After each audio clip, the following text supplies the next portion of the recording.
Doctor Babasaheb Ambedkar Pranahita Chevella ప్రాజెక్ట్ని అక్కడ కట్టమనంటే 152 మీటర్ల ఎత్తులో దాన్ని తీసుకొచ్చి 100 మీటర్ల కింద తీసుకొచ్చి కట్టడమే కాకుండా 38,000 కోట్లతో అయ్యేదాన్ని 1,25,000 కోట్లు పెంచి కడితేవి అది కుంగిపోయా కూలిపోయా. అంటే మీరు ఆ గోదావరిలో కూడా ఏ ప్రాజెక్టు కట్టి నీళ్ళని పారించినటువంటి పరిస్థితి లేదు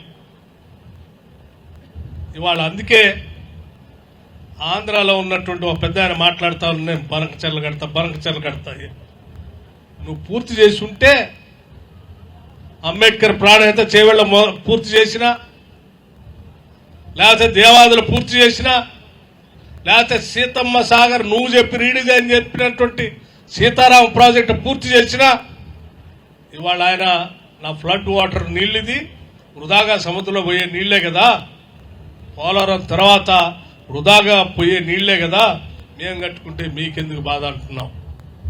అవే వృధాగా పోయే నీళ్లు కాదు,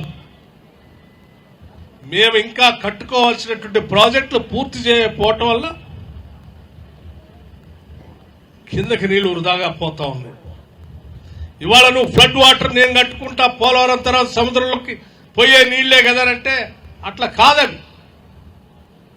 తెలంగాణలో మా దురదృష్టం ఆ టీఆర్ఎస్ ప్రభుత్వం ఆ ప్రాజెక్టులు కట్టకపోవటం వల్ల నీళ్లు కిందికి పారుతా ఉన్నాయి. తిరిగి కాంగ్రెస్ పార్టీ వచ్చింది, మాటిస్తా ఉంది తప్పనిసరిగా ప్రాణహిత చేవెళ్ల ప్రాజెక్ట్ ని కడతాం, బాబాసాహెబ్ అంబేద్కర్ ప్రాణహిత చేవెళ్ల ప్రాజెక్ట్. ఆ తర్వాత ఉన్నటువంటి ప్రాజెక్టులు కూడా కంప్లీట్ చేస్తాం. గోదావరి నీళ్లను కూడా తెలంగాణ ప్రాంతానికి పారిస్తాం. అలా పారించిన తర్వాత మిగిలినటువంటి ఫ్లడ్ వాటర్లో మీ ఒక్కళ్ళకే కాదు, నదీ పరివాహక ప్రాంతంలో ఉన్నటువంటి రాష్ట్రాలన్నిటికీ వాటా ఉంటాయి. అంటే తెలంగాణకు కూడా వాటా ఉంటుంది. మా వాటా పూర్తయిన తర్వాత, మా ప్రాజెక్టులు పూర్తయిన తర్వాత ఇంకా మిగులు జలాల్లో కూడా మా వాటా పూర్తయిన తర్వాతనే మిగిలిన నీళ్ళల్లో మీరు బనకచెర్ల కడతారో ఇంకే చెర్ల కడతారో ఆ తర్వాత ఆలోచన చేయొచ్చు.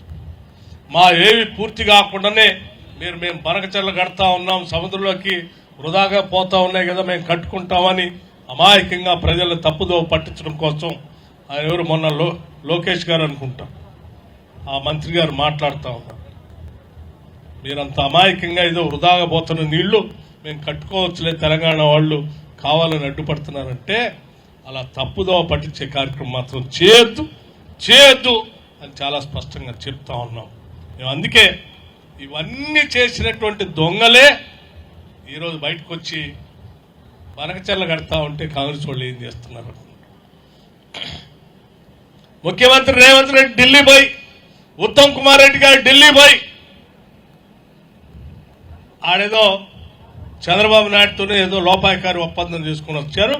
అందుకే వాళ్ళు బనకచెర్ల కడతా ఉన్నారు, మాకు నష్టం జరుగుతూ ఉంది, తెలంగాణను మేము రక్షించడానికి బయలుదేరామని చెప్తా ఉన్నారు.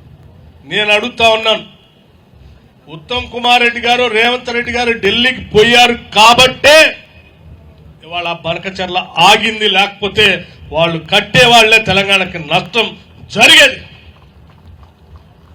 10 ఏళ్లు మీరు ప్రాజెక్టులు పూర్తి చేయలేదు కాబట్టే ఆ కింది పోతున్న నీళ్లు సముద్రంలో పోతున్న మేము వాడుకుంటామని వాళ్ళు చెప్తాం. అంటే దానికి కారణం మీరే కదా. కృష్ణానదిలో ప్రాజెక్టులు మీరు పూర్తి చేసినా వాళ్ళు అది మాట్లాడేవాళ్ళు కాదు. గోదావరిలో ప్రాజెక్టులు మీరు పూర్తి చేసి ఉన్నా ఇవాళ వాడి కింద మాట్లాడేవాళ్ళు కాదు. మీరు పూర్తి చేయకపోవటం వల్ల ఈరోజు తెలంగాణకి పెద్ద ఎత్తున ద్రోహం చేసింది మీరు. ద్రోహం చేయటమే కాకుండా మీ రాజకీయ అవసరాల కోసం మొన్న ఎప్పుడో మాట్లాడారు ముఖ్యమంత్రి రేవంత్ రెడ్డి గారు.